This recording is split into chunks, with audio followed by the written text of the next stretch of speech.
إن الحمد لله نحمده ونستعينه ونستغفره ونؤمن به ونتوكل عليه ونعوذ بالله من شرور أنفسنا ومن سيئات أعمالنا من يهده الله فلا مضل له ومن يضلله فلا هادي له ونشهد أن لا إله إلا الله ونشهد أن محمدًا عبده ورسوله وخليله وأمينه أرسله إلى الناس كافة بشيرا ونذيرا وداعيا إلى الله بإذنه وسراجا منيرا وصلى الله على آله وصحبه الذين ساروا على طريقته في الدعوة إلى سبيله وسلم تسليما كثيرا يا أيها الذين آمنوا اتقوا الله حق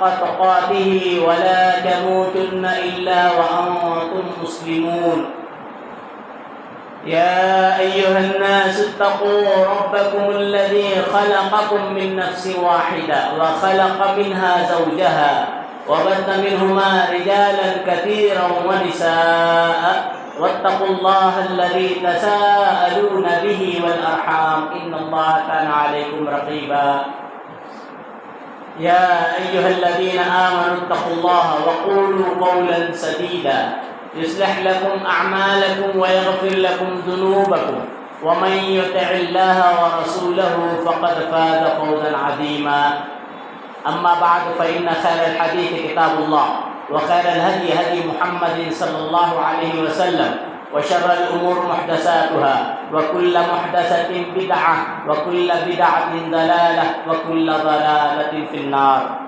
فأعوذ بالله السميع العليم من الشيطان الرجيم من همزه ونفخه ونفسه بسم الله الرحمن الرحيم وكذلك جعلناكم أمة وسطا لتكونوا شهداء على الناس ويكون الرسول عليكم شهيدا وقال الله تبارك وتعالى بسم الله الرحمن الرحيم كنتم خير أمة أخرجت للناس تأمرون بالمعروف وتنهون عن المنكر وتؤمنون بالله وقال نبينا عليه الصلاة والسلام عن علي بن طالب رضي الله عنه قال رسول الله صلى الله عليه وسلم أعطيت ما لم يعط أحد من الأنبياء فقلنا يا رسول الله صلى الله عليه وسلم وما هن فقال نصرت بالرعب وأعطيت مفاتيح الأرض وسميت أحمد وجعل التراب لي طهورا وجعلت أمتي خير الأمم رواه أحمد في مسنده وقال النبي عليه الصلاة والسلام أعطيت خمسا ما لم يعط أحدا من العالمين أو كما قال عليه الصلاة والسلام. حاضرین اجماع، نوجوان دوستوں، ہم عمر ساتھیوں، بزرگان دین،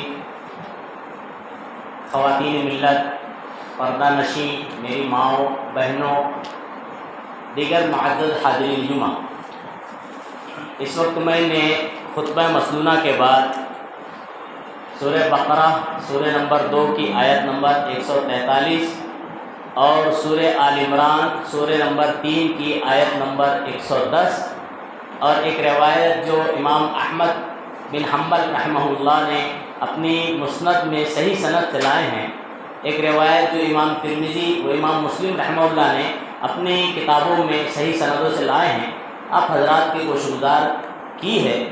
انہی کے تناظر میں کچھ باتیں امت محمدیہ کے فضائل اور ہمارا آپ کا کردار، امت کا کردار، اس عنوان سے رکھنے کی کوشش کروں گا. اللہ تبارک و تعالیٰ سے دعا ہے کہ اللہ رب العالمین مجھے شریعت کی روشنی میں حق اور سچ کہنے کی اور ہم تمام کو شریعت اسلامیہ پر حتی المقدور عمل پیرا ہونے کی توفیق عنایت فرمائے. اولاً اللہ کی حمد و ثنا لازم ہے، ہر قسم کی تعریف و توصیف بیان کرنا ضروری ہے، جس نے ہمیں بے شمار و انگنت نعمتوں و دولتوں سے مالا مال فرمایا ہے. ثانیاً درود و سلام ہو تمام ہی انبیاء اور رسول علیہ السلام پر خصوصاً بے شمار و انگنت درود و سلام ہو۔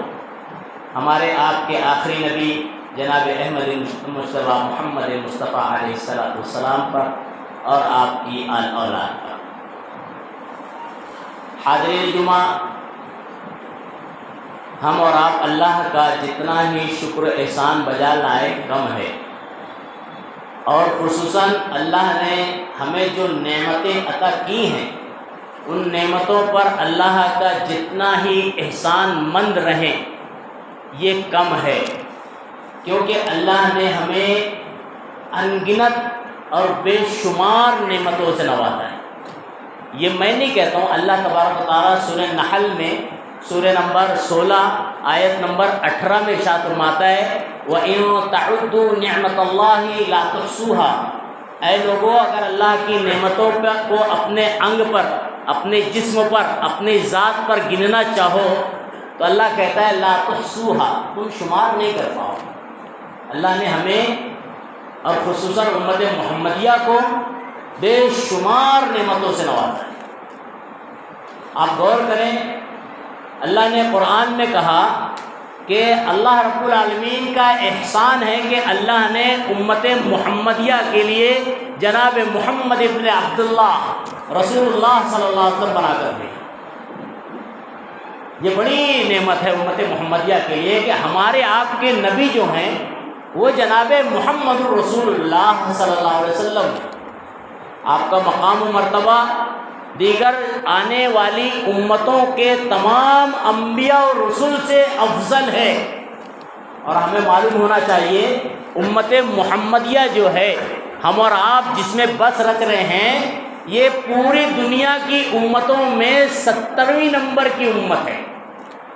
اللہ رب العالمین نے ہم سے پہلے 69 امت بھیجی ہے، اور ان 70 امت پر امت محمدیہ کو اور اس امت کے نبی اور رسول کو تمام لوگوں پر فضیلت دی۔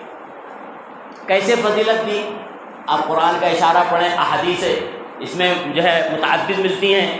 جناب محمد رسول اللہ صلی اللہ علیہ وسلم کو قیامت کے دن اللہ رب العالمین دیگر نبیوں کے بالمقابل پہلے شفاعت کا حق ادا کرے گا۔ جانتے ہیں آپ، اللہ کے نبی صلی اللہ علیہ وسلم کو حوض کوثر پر ساقیے کوثر بنا کر بھیجا جائے گا۔ اللہ کے نبی جناب محمد رسول اللہ صلی اللہ علیہ وسلم کو مقام محمود عطا ہوگا جو کسی اور نبی کو اللہ نے نہیں دیا ہے۔ تو اللہ کے نبی صلی اللہ علیہ وسلم کی اپنی اہمیت اور فضیلت ہے، دنیا میں بھی آخرت میں بھی۔ امت محمدیہ کی بھی فضیلت ہے۔ اس فضیلت کو جاننے سے پہلے امت محمدیہ کو، مسلمانوں کو چند باتوں کو ذہن نشین رکھنا چاہیے۔ پہلی جو اہم بات ہے وہ یہ کہ صحابہ کرام کو اللہ رب العالمین نے ایک تمغہ دیا تھا، ٹائٹل، ایک لقب، خطاب، عہدہ، مقام، مرتبہ دیا تھا جو کسی بھی حواری نبی کو نہیں ملا۔ وہ ٹائٹل کیا ہے، تمغہ کیا ہے؟ اللہ تبارک و تعالیٰ سورہ توبہ سورہ نمبر 9 آیت نمبر 100، سورہ بینہ سورہ نمبر 98 آیت نمبر 5 میں ارشاد فرماتا ہے۔ دو جگہ پر اللہ رب العالمین نے اس ٹائٹل کا اشارہ دیا ہے۔ وہ ٹائٹل ہے رضی اللہ عنہ ورضوا عنہ، وہ لوگ اللہ سے راضی، اللہ ان سے راضی۔ یہ جو تمغہ ہے، یہ عہدہ ہے، یہ جو درجہ ہے، یہ معمولی درجہ نہیں ہے۔ اللہ رب العالمین اگر کسی ذات کے بارے بولے اللہ اس سے راضی ہے تو اسے دنیا اور آخرت کی تمام نعمتیں ملی۔ دوسری بات، جناب صحابہ کرام کی زندگی پر غور کریں، جائزہ لیں۔ یہ جو تمغہ ملا تھا اتنی آسانی سے ملا تھا؟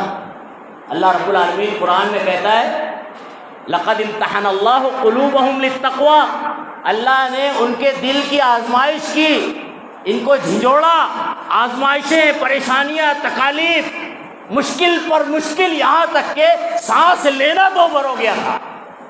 اللہ رب العالمین نے اتنی سخت آزمائش کی تھی، اور اللہ کہتا ہے جب اللہ کی آزمائش میں صحابہ کرام پورے اتر گئے، جب اللہ رب العالمین کی یہ جو اللہ رب العالمین کا اختبار اور امتحان تھا، صحابہ کرام اس میں پورے اترے تو اللہ رب العالمین نے تمغہ دیا رضی اللہ عنہ۔ امت کو بھی کئی تمغے ملے ہیں، ہم اور آپ کو امت محمدیہ کو دیگر امتوں کے بالمقابل کئی تمغے ملے ہیں، لیکن تمغے حاصل کرنے کے لیے ضروری ہے کہ تمغہ حاصل کرنے والا اپنے آپ کو بنائے۔ عہدہ تب ملے گا، ذمہ داری تب ملے گی جب امت میں، مسلمانوں میں، خصوصاً نوجوانوں میں اپنی ذمہ داری کا احساس ہو کہ اللہ نے مجھے یہ ذمہ داری دی ہے، اس ذمہ داری کو میں ادا کروں گا تو اللہ مجھے یہ انعام دے گا، اللہ مجھے یہ تحفہ دے گا، اللہ مجھے یہ عہدہ دے گا۔ آپ غور کریں، امت محمدیہ کے کئی فضائل ہیں، محققین، مفسرین، محدثین نے جو جمع کیا ہے شریعت میں کم و بیش 35 فضائل ہیں قرآن اور احادیث میں۔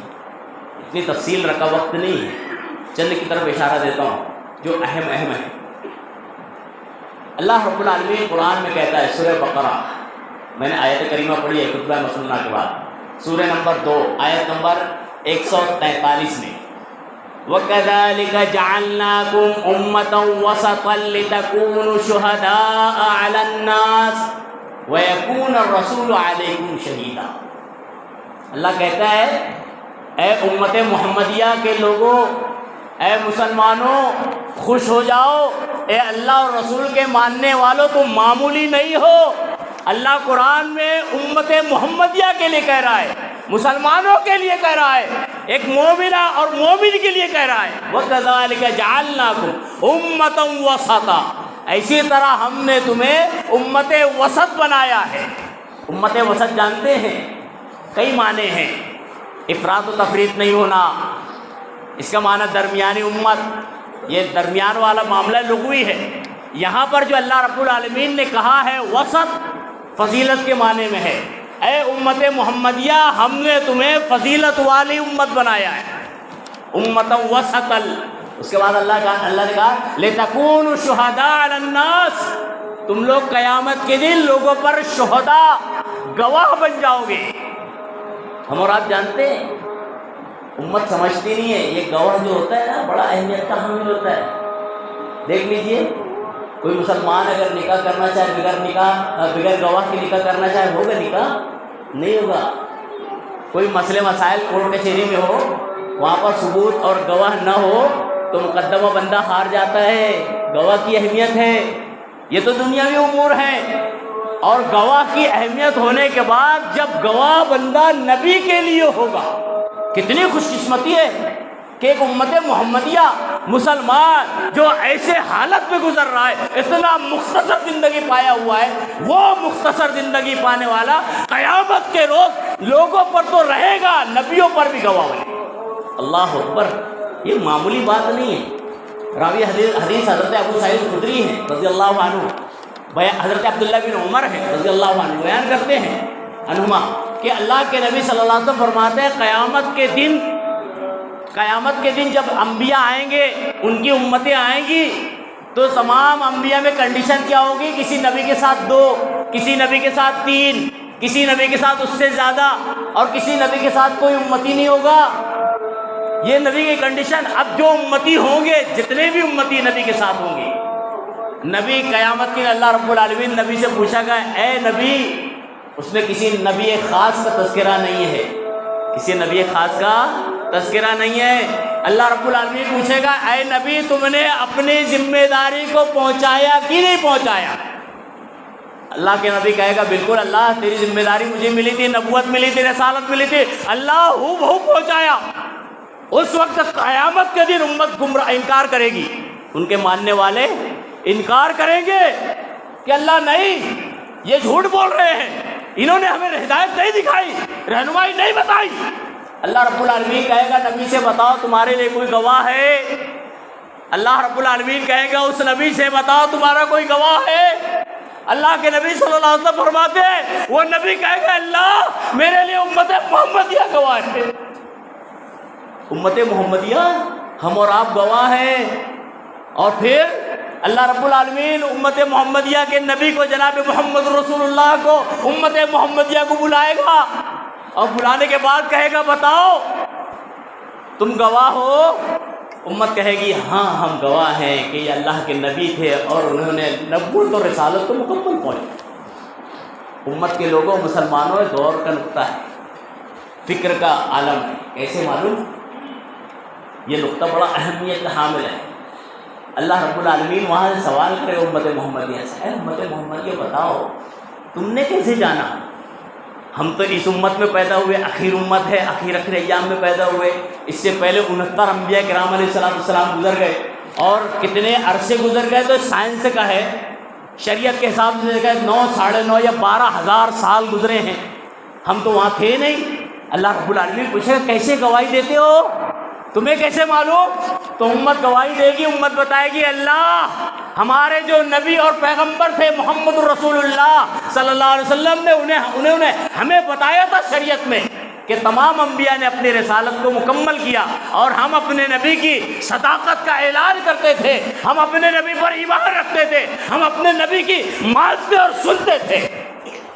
اب جو مسلمان نبی کی مانتا اور سنتا ہے، جو ایمان رکھتا ہے، جو گواہی دیتا ہے، نبی کی سچائی کو، بات کو تسلیم کرتا ہے، نبی کی احادیث کو مانتا ہے، تو وہ خوش قسمت قیامت کے دن ایسے حالت میں ہوگا۔ اور جو اللہ کے نبی جناب محمد رسول اللہ صلی اللہ علیہ وسلم کے صحیح احادیث آنے کے بعد منمانی یا مولوی یا امام کی فراق میں پڑا رہا، تو اس کا منظر اللہ رب العالمین نے قرآن میں کھینچا ہے۔ امت کو ذہن نشین رکھنا چاہیے، یوم تقلب وجوہہم فی النار، جہنم میں چہرے پھینکے جائیں گے۔ کس کے؟ آپ یہ نہ سمجھے کفر کرنے والوں کے۔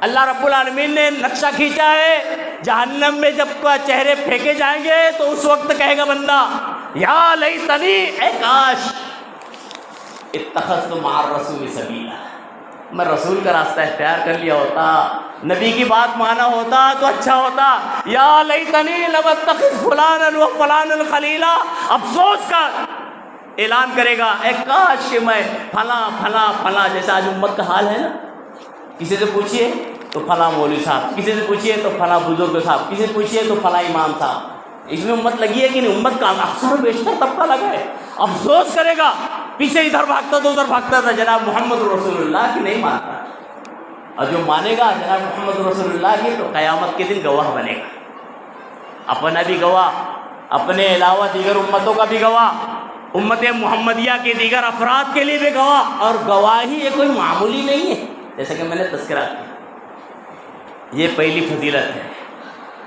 امت محمدیہ کے ایک فضیلت اور بڑی اہم ہے، ہم امت جو ہے امت محمدیہ سب سے اخیر میں آئے، اب کوئی امت اور کوئی نبی نہیں آیا، یہی امت پھیلتے پھیلتے جہاں تک جائے قیامت تک کے، بس یہ اخیر امت ہے، اخیر میں آئے ہیں، قیامت کے دن سب سے پہلے حساب کتاب۔ اللہ اکبر، میں نے کہا نا ہزاروں سال گزر گئے، ہم آخری میں آئے ہیں، قیامت کے دن امت محمدیہ کی فضیلت ہے کہ ایک حساب کتاب میں سب سے اول ہوں گے۔ جناب محمد رسول اللہ صلی اللہ علیہ وسلم فرمان ہے، راوی حدیث حضرت عبداللہ ابن عباس ہیں، بیان کرتے ہیں کہ نبی صلی اللہ علیہ وسلم نے فرمایا نحن السابقون الاولون، ہم آئے تو حقیقت میں آخر میں ہیں، قیامت میں سب سے پہلے ہوں۔ کیسے سب سے پہلے ہوں گے جانتے ہیں؟ ایک واقعہ حضرت سعید خدری کا ملتا ہے رضی اللہ عنہ، وہ بیان کرتے ہیں اللہ کے نبی صلی اللہ علیہ وسلم نے فرمایا، کیا فرمایا کہ قیامت کے دن جب بندہ اللہ کے پاس آئے گا، قیامت کے دن امت جب آئے گی تو تمام امتوں کے لیے امت محمدیہ گواہ بنے گی۔ اب ایک نقطہ یہ ملتا ہے کہ وہاں پر جب تو بندے آ جائیں گے اللہ کے سامنے تو اس وقت کیا مقام مرتبہ ہوگا امت محمدیہ کا؟ یہی نقطہ اللہ کے نبی صلی اللہ علیہ وسلم نے اس حدیث میں بیان کیا ہے۔ حضرت ابو سعید خدری رضی اللہ عنہ بیان کرتے ہیں کہ جب امت وہاں پر آئے گی، آنے کے بعد اللہ رب العالمین اس کو دیگر امتوں کے مقابلے میں بڑا فضیلت دے گا۔ سب سے بڑی فضیلت یہ ہوگی کہ دیگر امتیں ٹھہری رہے گی، امت محمدیہ مسلمان مرد ہو یا خاتون سب سے آگے آگے ہوں گے، اور سب سے پہلے حساب کتاب کیوں ملا تھا؟ اللہ رب العالمین نے جمعہ کا دن جو ہے نا، یہ بڑا اہمیت کا حامل بیان کیا ہے، لیکن امت اس کو بھی نہیں سمجھ رہی ہے۔ اذان ہونے کے بعد، سننے کے بعد نماز کے وقت پہنچ رہی، کتنے تو ایسے ہیں کہ بس آخری میں پہنچے تاکہ 2 رکعت پڑھیں اور سب سے پہلے باہر. یہ امت کی حالت ہے. خیر کیا فضیلت ہے امت محمدیہ کی، آپ غور تو کریں. اللہ کے نبی صلی اللہ علیہ وسلم فرماتے ہیں کہ یہ امت قیامت کے دن، حضرت ابو سعید خدری رضی اللہ عنہ بیان کرتے ہیں کہ یہ امت قیامت کے دن دیگروں کے مقابلے میں جلدی پہنچے گی. حساب کتاب پہلے. اب حساب کتاب پہلے کیوں ہوگا؟ تو اس کا سبب جمعہ ہے. اب غور کریں، یہ جمعہ کا جو دن ہے نا اللہ کو بڑا محبوب ہے. اسی لیے اللہ رب العالمین نے اس جمعہ کو پہلے یہود پر بھی پیش کیا عبادت کے طور پہ. جو دن اختیار کرنے کی بات تھی نا، تو اللہ رب العالمین نے کہا یہود کو، اے یہود تم لوگ اس جمعہ کو اختیار کر لو عبادت کا دن. یہود نے اختلاف کیا، مشورہ کیا، مشورے میں اختلاف ہوا اور اختلاف اس قدر ہو گیا کہ انہوں نے جمعہ کو چھوڑ کے سنیچر کو اختیار کیا. اصحاب السبت قرآن کا تذکرہ ہے. پھر اللہ رب العالمین نے عیسائیوں پر بھی جمعہ کو پیش کیا کہ بطور عبادت کے اسی دن کو اختیار کریں. عیسائیوں نے بھی اختلاف کیا اور اختلاف کرتے کرتے نتیجہ یہ نکلا کہ انہوں نے عبادت کا دن اتوار کا چنا، سنڈے. جناب محمد رسول اللہ کے لیے صلی اللہ علیہ وسلم، امت محمدیہ کے لیے، ہمارے آپ کے لیے جب اللہ رب العالمین نے جمعہ کو چنا تو رہنمائی بھی کی. صرف چنا نہیں، رہنمائی بھی کی کہ اللہ کے نبی آپ اسی کو بطور عبادت اختیار کریں. چنانچہ اللہ کے نبی صلی اللہ علیہ وسلم نے جمعہ کے دن کو اختیار کر لیا. اب دن کی جو ترتیب ہے، امت میں عیسائیت اتنی گھسی ہوئی ہے، اتنا اثر و رسوخ عیسائیت یہودیت کا ہے کہ ہمارے گھروں میں تو دور، مساجد میں بھی یہودیت عیسائیت داخل ہو رہی. امت احساس نہیں کرتی ہے. دیکھ لیجیے اس کی مثال، کسی نادان بچے سے پوچھیں بیٹا دن کے نام گناؤ، فوراً شروع کریں Sunday, Monday, Tuesday, Wednesday, Friday, Saturday, جو بھی بہرحال. لیکن اسے اگر پوچھیں عربی نام گنا دے، یوم السبت، یوم الجمعہ، یوم السبت، یوم الاحد، یوم الاثنین، یوم الثلاثاء، یوم الاربعاء، یوم الخمیس، نہیں الا ماشاء اللہ. کہ کسی والدین کو احساس ہے، کچھ والدین کو، ماں ہو یا باپ ہو، احساس ہے کہ نہیں میرا بچہ جب اس دنیا سے آنکھ بند کر لے گا تو یہ میرے لیے صدقہ جاریہ بننے والا ہے، لاؤ اس کو میں صرف دنیا نہیں سکھاؤں، دین بھی سکھاؤں. تو ان کو جب احساس ہے تو وہ سکھا رہے ہیں. اب دیکھ لیجئے دن کی ابتدا کیسے ہوتی ہے. ہمارے یہاں معاشرے میں کیسے کسی کو پوچھے دن شروع کرو تو سنڈے شروع کرے گا نا. دن کی ابتدا اسلام میں جمعہ سے ہوئی ہے. پہلا دن جمعہ، پھر سنیچر، پھر اتوار، پھر پیر، پھر منگل، پھر بدھ. امت نہیں، امت بھول رہی میرے حال. تو یہ فضیلت امت محمدیہ کی دیرگوں کے مقابلے میں کہ آخر میں آئی ہے، لیکن اللہ رب العالمین نے دن کی ابتدا جمعہ سے کی ہے. تو قیامت کے دن میں جب جنت میں حساب کتاب ہوگا قیامت کے دن، تو وہاں پر دن کے اعتبار سے جمعہ والے پہلے جائیں گے. جنت میں داخلہ ہوگا تو جمعہ والے پہلے جائیں گے. یعنی امت محمدیہ کا حساب کتاب بھی پہلے اور جنت میں داخلہ بھی پہلے. جناب محمد رسول اللہ صلی اللہ علیہ وسلم کا، اور اس کے بعد امت محمدیہ کا بعد میں دیگروں کا. ایک مثال اللہ کے نبی صلی اللہ علیہ وسلم نے دی ہے، بڑی اہم ہے. اللہ کے نبی صلی اللہ علیہ وسلم فرماتے ہیں کہ امت محمدیہ کی مثال دیگر امتوں کے مقابلے میں کیسی ہے؟ ہمارا عصر سے مغرب. اب اتنا کہوں گا تو سمجھے گا نہیں. صحابہ کرام کو اسی لیے نبی صلی اللہ علیہ وسلم نے وضاحت کی عصر سے مغرب کیسے. آپ دیگر امتوں کا جائزہ لیں گے تو آپ کو معلوم ہوگا کہ 1000 سال کی عمر پانے والے بھی ہیں. 300 سال تو عام عمریں تھیں. امت محمدیہ کی عمر ہماری آپ کی کتنی عمر اللہ کے نبی صلی اللہ علیہ وسلم کی ہے؟ 60 سے 70 سال. اب تو حالات ایسے ہو گئے کہ گنتی بھی اب کم کرنا پڑے گی. 50 سے 60 سال ہو گئے. کیوں معلوم؟ بندہ ہے 50 سال کا ہو گیا، اب خطرے میں آ گیا. ہمیں آپ دیکھ لیں فلاں بیماری، یہ بیماری، وہ کئی بیماریاں لگ جا رہی ہیں. اب یہ اللہ کی مصلحت ہے، حکمت، اس کا انکار نہیں ہے. بہرحال اللہ کے نبی صلی اللہ علیہ وسلم نے امت محمدیہ کی وسط عمر 60-70 سال بتائی. اب ان کے مقابلے میں جو ہزاروں والے تھے، 300 سال تھے، 500 سال تھے، ان کے مقابلے میں 60-70 سال کوئی معنی نہیں رکھتا ہے. پھر اسی لیے اللہ کے نبی صلی اللہ علیہ وسلم نے کہا کہ امت کی مثال عصر سے مغرب کی. اور وہ کیسی مثال پھر اللہ کے نبی صلی اللہ علیہ وسلم دی معلوم ہے؟ نبی صلی اللہ علیہ وسلم فرماتے ہیں کہ مسلم شریف کے الفاظ ہے، ایک بندہ مزدوری کے طور پہ ایک آدمی کو رکھتا ہے اور مزدوری صبح سے لے کر دوپہر تک طے ہوتی ہے. صبح سے لے کر دوپہر تک کی مزدوری کرنا ہے، اور جو اس کا عوض طے ہوتا ہے 1 قیراط. مزدوری میں آدمی لگ جاتا ہے، اس کی محنتانہ اس کو 1 قیراط دے دیتا ہے دوپہر.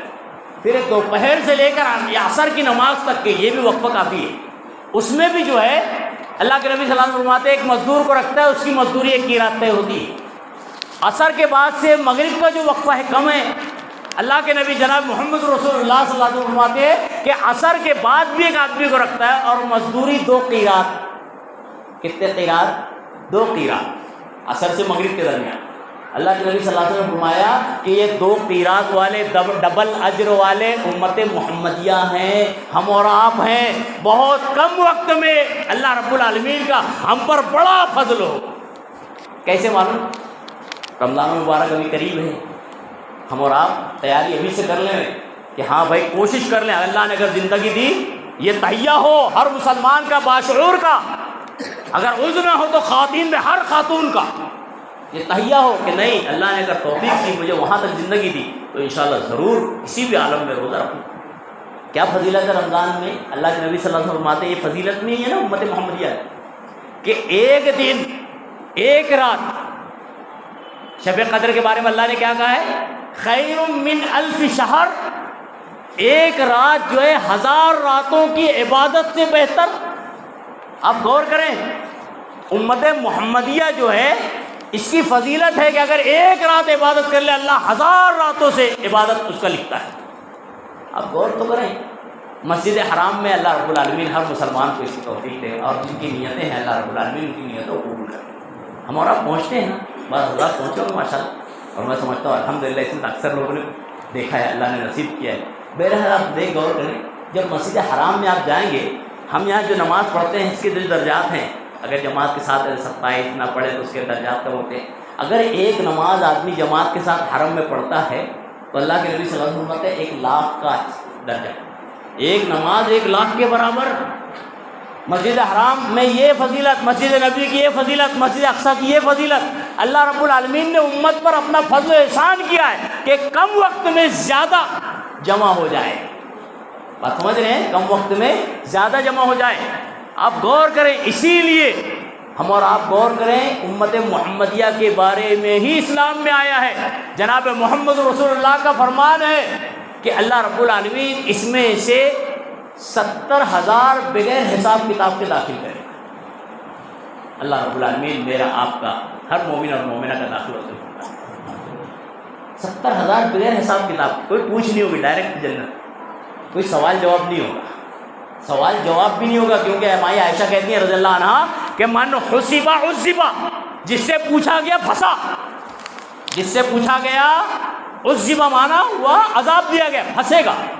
آج مجھ سے کوئی پوچھے دن رات کیسے گزارتے ہو، میں پھنسوں گا نہیں پھنسوں آئی بات، میں اپنا اعلان کرتا ہوں پھنس جاؤں گا۔ جیسے گزارنا چاہیے، جیسے شریعت نے بتایا ہے، میں ویسے نہیں گزار رہا ہوں۔ ہر آدمی اپنے دل پر ہاتھ رکھ کے سوچے کہ شریعت نے مجھے ایز اے مسلم جیسے زندگی گزارنے کا حکم دیا ہے، میں ویسے زندگی گزار رہا ہوں کہ نہیں؟ جواب کیا آئے گا؟ نہیں۔ بہرحال کوشش تو کرنا چاہیے، اللہ سے امید رکھنا چاہیے۔ اللہ کے نبی صلی اللہ علیہ وسلم نے یہ اشارہ دیا ہے، مائی عائشہ کہتے ہیں من حسب عذب، جس سے سوال ہوا پھنسے گا۔ اللہ رب العالمین قیامت کے دن کے سوال جواب سے اللہ میری آپ کی امت محمد کی حفاظت ہو، آمین۔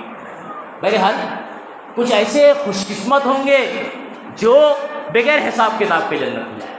روایت میں یہ الفاظ بھی ملتے ہیں کہ ہر 1000 کے ساتھ 70,000 بھی ہوں گے۔ علماء نے، محققین نے اس کی جو ہے ضرب کیا ہے تو اس میں تقریباً 4 ارب یا اس سے زیادہ، کئی کروڑ، 90 کروڑ مسلمان بے حساب کتاب جنت میں جائیں گے۔ کیوں معلوم؟ 1 کے ساتھ 1000 کے ساتھ 70,000، اب 70,000 تو جائیں گے، 70,000 میں ہر 1000 کے ساتھ 70 جوڑ لی۔ اللہ کے نبی صلی اللہ علیہ وسلم نے امت محمدی کی فضیلت دی ہے۔ یہ تمام فضائل، وقت مختصر ہے، امت کو جو دیا گیا ہے، کیوں جانتے ہیں؟ تفصیل آ رہی ہے انشاءاللہ، میں آپ کو اختصار بتاؤں، ایک فضیلت اور امت محمدیہ کو جو دیگر امت کو نہیں ملی، وہ فضیلت کیا ہے معلوم؟ اللہ رب العالمین نے امت کے لیے آسانی بنائی ہے۔ امت محمدیہ میں بہت سی چیز اللہ رب العالمین نے بڑی آسان رکھی ہے، اس سے پہلے کی امتوں میں بڑی ہارڈ تھی۔ اللہ قرآن میں کہتا ہے کہ اللہ رب العالمین وما جعل علیکم من حرج، اللہ جو ہے زبردستی یعنی جبرن اکراہ نہیں چاہتا ہے، آسانی، یرید اللہ بکم اليسر ولا یرید بکم العسر، سورہ بقرہ سورہ نمبر 2 آیت نمبر 185 اللہ کہتا ہے کہ اللہ تم سے آسانی چاہتا ہے، مشکل میں نہیں ڈالنا چاہتا ہے۔ اب جب اللہ بندے سے آسانی چاہتا ہے تو ہر بندہ سوچے، خاص طور سے نوجوان طبقہ، کہ جب اللہ مجھ سے آسانی چاہتا ہے، مشکل میں ڈالنا چاہتا ہے، تو پھر میں آسانی پر بھی اگر نہیں پورا اتر رہا ہوں تو پھر میں مشکل میں کیسے اتر پاؤں؟ بات سمجھ رہے ہیں؟ یہ امت محمدیہ کی فضیلت ہے۔ کیوں معلوم؟ روایتوں میں آتا ہے، تفصیلی روایتیں ہیں۔ اس سے پہلے کی جو امت تھی ان پر مال غنیمت نہیں تھا، حلال نہیں تھا۔ اللہ رب العالمین کا فضل ہے، اللہ نے امت محمدیہ پہ مال غنیمت کو حلال کیا ہوا ہے۔ یہ اس کی تفصیلی بات ہے۔ اس سے پہلے کی امت اگر بول و بازار یعنی پیشاب و پاخانہ کرتی تھی یا لگ جاتا تھا کپڑے پر، اگر کپڑے پہ جسم پہ لگتا تھا، آپ تاریخ کا مطالعہ کر امتوں کا، یہاں تک کا گزرا ہے کہ اس حصے کو، کپڑے کو، اور حصے بدن کے اس حصے کو کاٹ کر پھینکنا پڑتا تھا۔ امت محمدیہ پر فضیلت ہے، صرف حصہ دھو لیا جائے، نہا لیا جائے۔ اس سے پہلے کی امتوں میں ہماری مائیں سن رہی ہیں میری بات، ہماری مائیں کچھ مخصوص وقت ہوتا ہے، اللہ رب العالمین نے اس کی الگ جو ہے صفات اور وقت جو خصوصیات بیان کی ہیں۔ اس وقت میں، اس پیریڈ میں آپ امت پر غور کریں، پچھلی امتوں پر اس خاتون خانہ کو گھر کی چھت سے باہر رکھا جاتا ہے، یعنی ایک چھت میں میاں بیوی نہیں رہتے تھے۔ کیوں بھائی؟ یہ جرم ہے۔ شریعت اسلامیہ نے، محمد رسول اللہ صلی اللہ علیہ وسلم نے خاتون کو مقام دیا، میری ماؤں بہنوں کو یہ مقام دیا کہ کسی شریعت میں نہیں دیا گیا ہے۔ ایسے وقت میں بھی آپ ساتھ رہیں، صرف مخصوص ایک چیز ہے اس سے محتاط رہیں، باقی آپ ساتھ میں رہیں، کھانا پینا کھائیں۔ آج بھی امتوں کا اثر ہمارے برادران پہ بھی ہے، دیکھ لیجئے ہمارے معاشرے میں بھی کچھ اثر ہماری خواتین اسلام پر بھی ہے۔ ابھی ایسی حالت میں تم چاند کے نیچے اماوا سے نہ جاؤ، ہے نا؟ یہ کیا؟ یہ اسلام ہے؟ یہ بدعقیدگی ہے، یہ وہی ہے جو پچھلی قوموں میں خرابی تھی۔ ابھی ایسے ایام ہیں، اماوس کی رات ہے، تم باہر نہ نکلو، سورج کے تحت مت آؤ۔ یہ ہمارے معاشرے میں، اور خاص طور سے آج ہمارے معاشرے میں یہ چیز ہے، انکار پایا جاتا ہے کہ اگر خاتون اس پیریڈ سے گزر رہی ہے تو جو سانس ہوتی ہے اس سے تھوڑا کتراتے رہتے۔ کیوں؟ آپ شریعت مانتے ہیں، اسلام مانتے ہیں، امت محمدیہ کی فضیلت ہے کہ آپ ایک چھت کے نیچے رہیں، کوئی حرج نہیں۔ یہ خاتون اسلام کو امت اسلام نے ہی یہ فضیلت ہے، کوئی حرج نہیں۔ امت محمدیہ کی ایک فضیلت اور بھی ہے جو دیگر امتوں میں نہیں پائی جاتی۔ امت محمدیہ کی فضیلت یہ ہے کہ امت محمدیہ جو ہے یہ وہ خوش قسمت امت ہوگی جو جنت میں پہلے پہنچے گی۔ جنت آپ سمجھ رہے ہیں؟ آج ہمارے آپ غور کریں، ہم اپنے گھروں میں رہتے ہیں نا، روزوں کا وقت آ رہا ہے، ایام جو ہے سیام آ رہے ہیں، آپ غور کریں، ہم اپنے گھروں پر رہتے ہیں، گھر میں رہنے کے بعد ہم جانتے ہیں ہمارے بازو میں اقربا رشتہ دار ہو گئے ہیں۔ آپ کسی رشتہ دار کے گیٹ پر چلے جائیں، ایک بار جائیں گے تو بھتیجا، چاچا، ماموں جو بھی ہوں گے پوچھیں گے بھائی کیا کام ہے، آپ بتائیں گے اس کام سے۔ بلا وجہ آپ دوسری بار جائیں، پہلے تو آپ جائیں گے نہیں، عقل مند ہوں گے تو نہیں جائیں گے، بلا وجہ تو جائیں گے نہیں نا، اگرچہ چاچا ہے، بابا ہے، رشتہ دار ہے، نہیں جائیں گے۔ ان کے گیٹ پر آپ کھڑے ہونا انہیں عار محسوس کریں گے، شرم آئے گی، نہیں، ان کا گیٹ ہے، میرا گیٹ یہی ہے۔ آپ سمجھیں؟ آپ غور کریں، جب آپ اپنے والوں کے پاس جا کر عار محسوس کر رہے ہیں، اور جو اپنا نہیں ہے، رشتہ دار نہیں ہے، اس کے گیٹ کے سامنے اگر کوئی کھڑا ہو جائے تو لوگ اس کو مجرم سمجھتے ہیں، گرچہ بارش ہو، نمازی ہو، متقی ہو، لیکن کسی کے گیٹ پر بلا وجہ کھڑا ہو جائے تو لوگ اس کے کردار پر انگلی اچھالتے ہیں۔ آپ غور کریں، یہ جو ہمارا گیٹ ہوتا ہے نا، ہمارے گھر کا جو دروازہ بڑی اہمیت کا عمل ہوتا ہے۔ بچے ہمارے دیکھتے ہیں، ہمارے سامنے آتے، کھیلتے کودتے آتے جاتے رہتے ہیں، صحیح بھائی، ہمارا گھر ہے، دن میں بھی پہنچے السلام علیکم، رات میں پہنچے السلام علیکم، ہے نا، ہمارا گھر ہے۔ آپ غور کریے، جو اہمیت ہے اس پر غور کریں۔ اللہ کے نبی صلی اللہ علیہ وسلم فرمائے جب رمضان المبارک آتا ہے تو جو روزہ رکھتے ہیں، روزہ رکھنے والے، ان کی فضیلت امت محمدیہ ہی ہے نا، اس کو ہی ملے گا نا روزے کا اہتمام کرنے کا۔ یہ تو اگرچہ اس سے پہلے کی امتوں کو بھی ملا ہوا ہے۔ بہرحال جو امت محمدیہ مسلمان میں جو روزوں کا اہتمام کریں گے، چاہے مرد ہو یا خاتون، اللہ رب العالمین باب الریان متعین کیا ہوا ہے۔ جنت میں ایک متعین باب، گیٹ فکس ہے کہ اس میں سے جائیں۔ خاتون خانہ کے بارے میں اسلام میں بتایا گیا ہے، اگر کوئی خاتون خانہ اپنے مرد کی، اپنے شوہر کی اطاعت کرتی ہے، اللہ کی فرمانبرداری کرتی ہے، رسول کی فرمانبردار ہے، نماز روزوں کا اہتمام کرتی ہے، شریعت کے مطابق زندگی گزارتی ہے، اپنی نفس کی اور جان کی حفاظت کرتی ہے، اپنے شوہر کے مال کی حفاظت کرتی ہے، ایسی خاتون کے بارے میں جناب محمد رسول اللہ نے کیا کہا ہے معلوم ہے؟ میری مائیں بہنیں سنیں، قیامت کے دن جنت کا ہر گیٹ کھلا ہو، 8 دروازے، اللہ رب العالمین کہے گا جا جس میں سے جانا ہے۔ اللہ اکبر۔ تو یہ متعین باب جو ہے نا بڑی اہمیت کا حامل ہوتا ہے روزہ داروں کے لیے۔ اللہ کے نبی صلی اللہ علیہ وسلم نے کہا ریان ملے گا، طے ہے کہ اس گیٹ پر جائیں گے تو شرمندگی نہیں ہوگی، اور جب تمام روزے دار داخل ہو جائیں گے گیٹ پر، اللہ اکبر۔ بہرحال امت محمدیہ کی کئی فضیلتوں میں سے ایک اہم فضیلت کی طرف میں اشارہ دینا چاہتا ہوں جس سے ہمارا کردار ظاہر ہو۔ اللہ رب العالمین قرآن میں کہتا ہے سورہ آل عمران سورہ نمبر 3 آیت نمبر 110 میں اللہ فرماتا ہے کنتم خیر امت، اے امت محمدیہ، اے مسلمانوں۔ کوئی لوگ یہ نہ سوچے کہ میں حنفی ہوں تو اللہ مجھ سے نہیں کہہ رہا، کوئی شافعی سوچے نا کہ میں شافعی ہوں، نہیں کوئی اہل حدیث کہے تو مجھ سے اللہ کہہ رہا ہے، ایسا نہیں ہے۔ تمام مسلمان سے بلا اختلاف نظریہ و مسلک ہر مسلمان سے اللہ کہہ رہا ہے، کیا کہہ رہا ہے؟ کنتم خیر امت اخرجت للناس، اے امت محمدیہ، اے مسلمانوں تم بہترین امت ہو، اخرجت للناس۔ اللہ نے یہاں کہا ہے کہ تمہارے نکلنے کا، تخلیق کا مقصد لوگ ہیں۔ بات سمجھ رہے ہیں؟ آج ہم نے لوگ کو چھوڑ دیا، بس اپنی ذات تک محدود ہو، ہر آدمی بس 2 سے 4، 4 سے 6، کوئی جھوپڑی سے جو ہے پکا، پکی سے بنگلہ، بنگلے سے اور مزید فارم ہاؤس اور یہ اور اس میں لگاؤ، اپنے تک محدود ہو گئے۔ اللہ تعالیٰ امت محمدیہ کی ذمہ داری بتا رہا ہے کہ اے امت محمدیہ اپنے تک محدود مت ہو، کنتم خیر امہ اخرجت للناس، لوگوں کے لیے نکالی گئی ہو۔ اب کیا کرنا ہے لوگوں کو؟ تأمرون بالمعروف وتنہون عن المنکر۔ 3 چیزیں اللہ نے کنڈیشنز رکھی ہے۔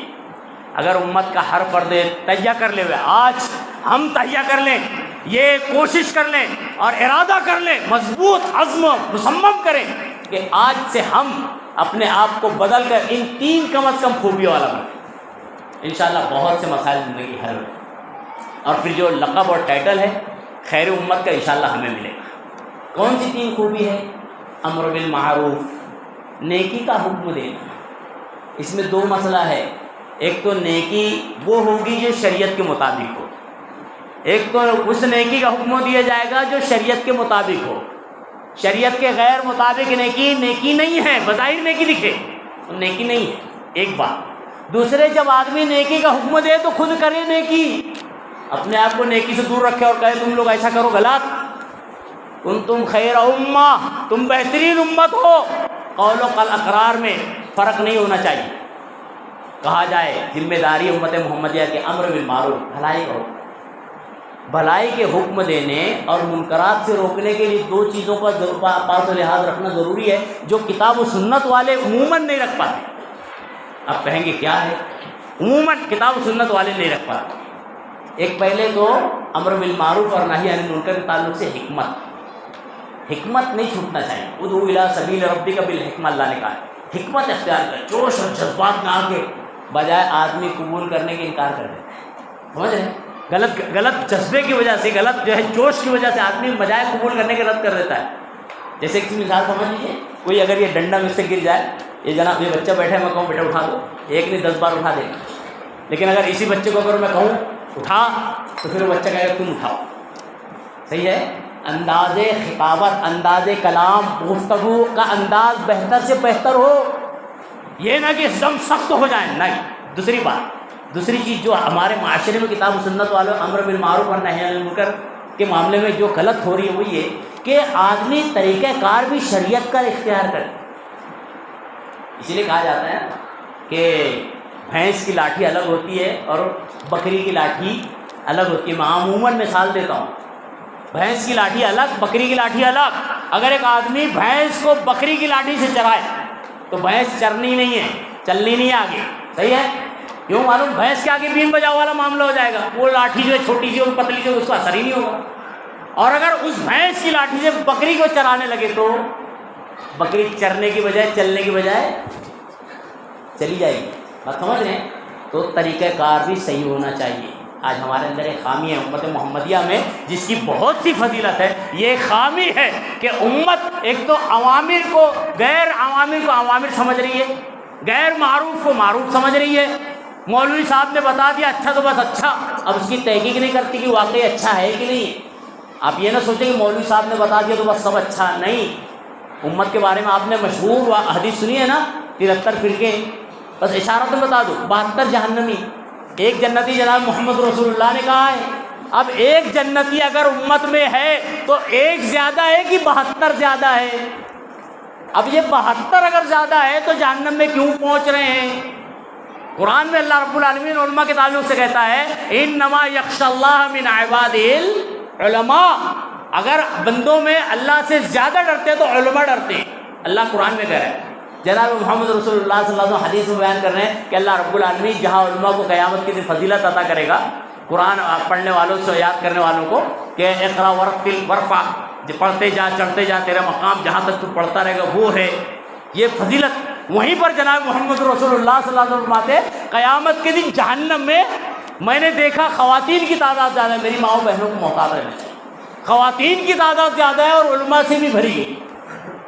تو اس سے معلوم یہ ہوتا ہے ایک تو خواتین محتاط رہیں کہ ان سے زوج یعنی شوہر کی ناشکری نہ ہو، وجہ اللہ کے نبی صلی اللہ علیہ وسلم نے علت بیان کر دی تھی، شریعت کی نافرمانی، شوہر کی ناشکری یہ نہ ہو۔ اور دوسری چیز اللہ کے نبی صلی اللہ علیہ وسلم نے فرمائی علماء جو جہنم میں جائیں گے ان کے علماء کے کریکٹر اور طریقہ کار کو اختیار نہ کرنے کی وجہ سے، جیسے اللہ کے نبی صلی اللہ علیہ وسلم نے فرمایا نا 3 لوگ جہنم میں جانا اور اس میں ایک عالم بھی ہے، اللہ رب العالمین پوچھے میں تجھ کو علم دیا تھا تو نے کیا کیا؟ اللہ پڑھایا، اللہ کہے گا تو نے اس لیے پڑھا کہ لوگ تجھے علامہ مولانا کہیں۔ آج ہمارے معاشرے میں ہے، کسی مولوی صاحب سے پوچھے جا کر اگر اللہ کا ڈر ہوگا تو پھر وہ ایک تو خاموش رہے گا، دوسرے کترائے گا، اور اگر اللہ کا ڈر نہیں ہوگا تو جو جسارت آ جائے گی اور جناب اللہ رب العالمین کے خلاف بھی کہیں گے یا رسول اللہ صلی اللہ علیہ وسلم کے خلاف بھی کہیں گے۔ کسی مولوی سے جا کے پوچھیے اللہ کے نبی صلی اللہ علیہ وسلم فرمایا اس معاملے میں کیا ہے؟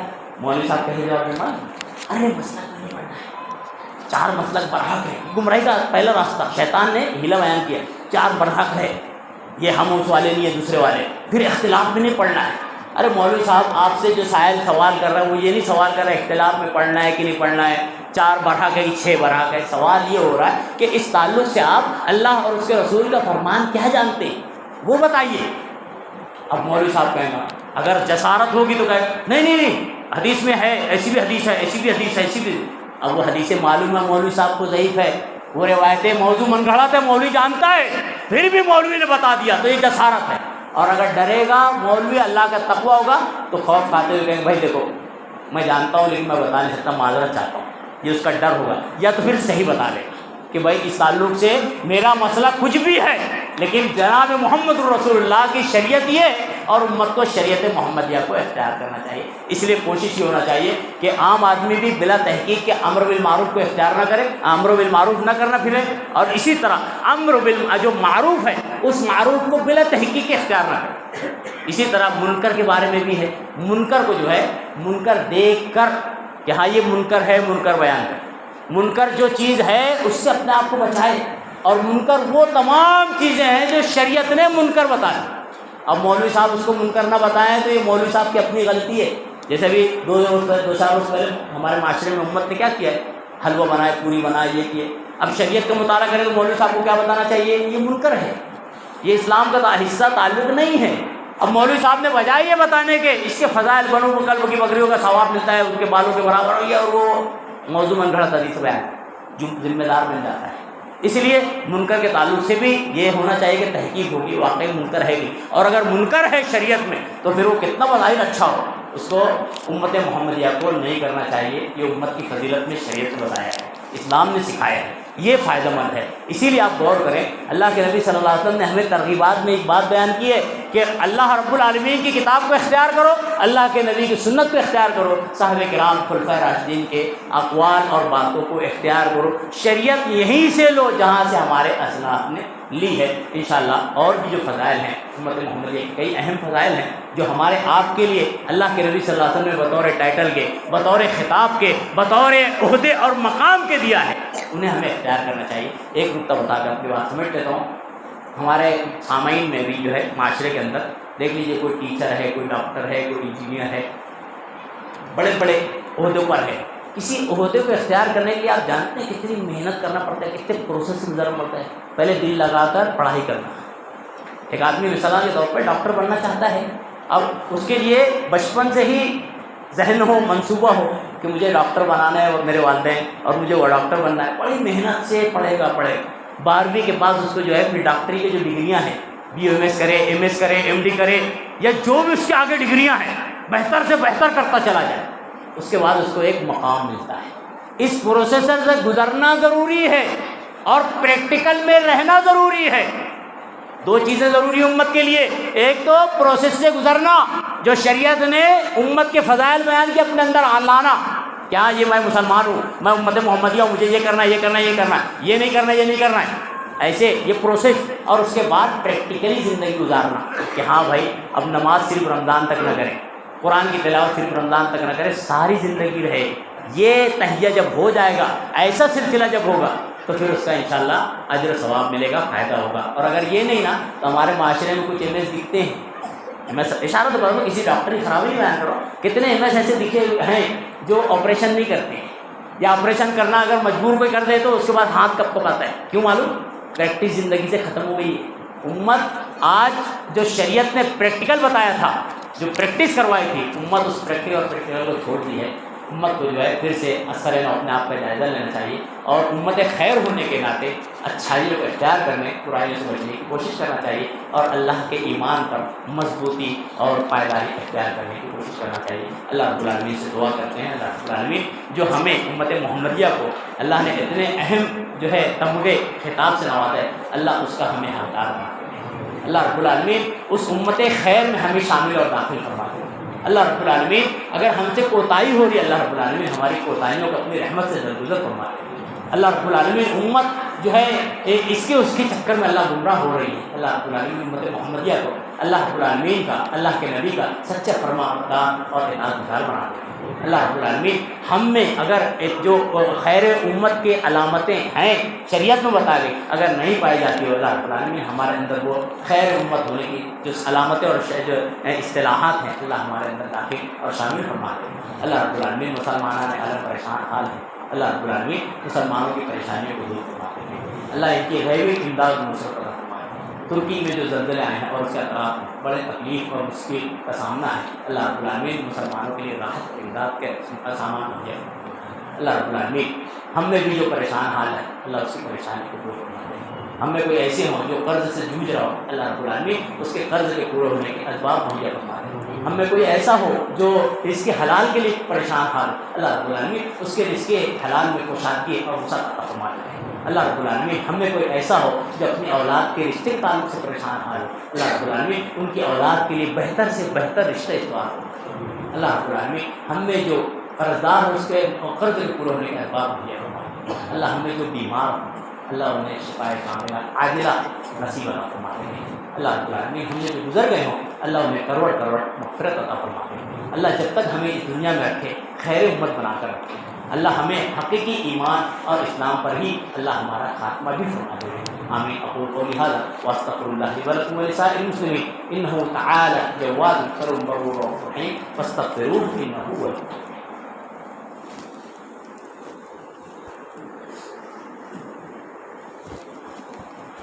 الحمد للہ نحمده ونستعینه ونستغفره ونؤمن به ونتوکل علیہ ونعوذ باللہ من شرور انفسنا ومن سیئات اعمالنا من يهده الله فلا مضل له ومن يضلله فلا هادي له واشهد ان لا اله الا الله واشهد ان محمدا عبده ورسوله اما بعد قال الله تبارك وتعالى اعوذ بالله من الشيطان الرجيم بسم الله الرحمن الرحيم ان الله وملائكته يصلون على النبي يا أيها الذين آمنوا صلوا عليه وسلموا تسليما اللهم صل على محمد وعلى آل محمد كما صليت على إبراهيم وعلى آل إبراهيم إنك حميد مجيد اللهم بارك على محمد وعلى آل محمد كما باركت على إبراهيم وعلى آل إبراهيم إنك حميد مجيد اللهم انصر الإسلام والمسلمين اللهم انصر الإسلام والمسلمين اللهم انصر من نصر دين محمد صلى الله عليه وسلم واجعلنا منهم